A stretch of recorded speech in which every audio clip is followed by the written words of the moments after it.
Hi all, and hi Graham, and thanks for your mode lines there.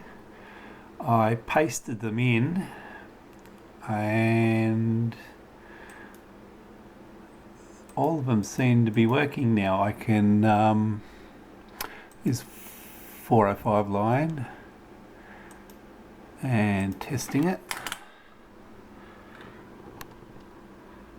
10.1 kilohertz. That sounds right to me. Right, escape here. Get back onto that. Now, this is all great. What I end up doing is I'm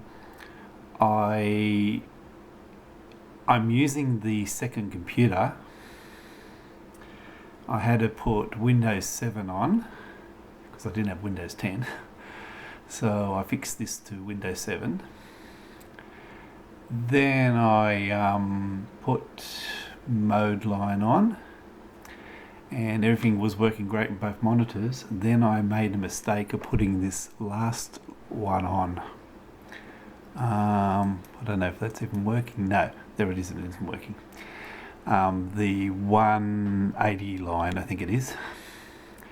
I then rebooted, and it's now one side of my VGA, my second VGA monitor, the extend one, is stuck in, for some reason, 625 line, no matter what I do.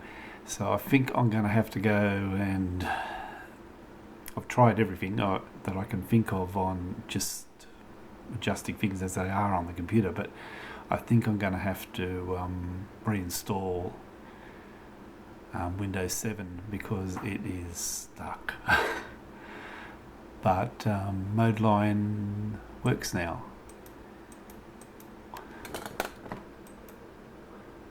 Except for that last one. My theory was when this one came up was I'll reboot and then it'll come up green like the others and it'll work.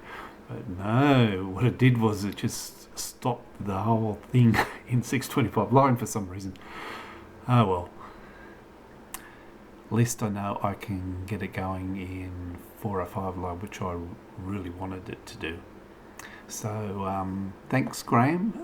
I'll update any other things I do with this. So hopefully I'll have both displays working again after today.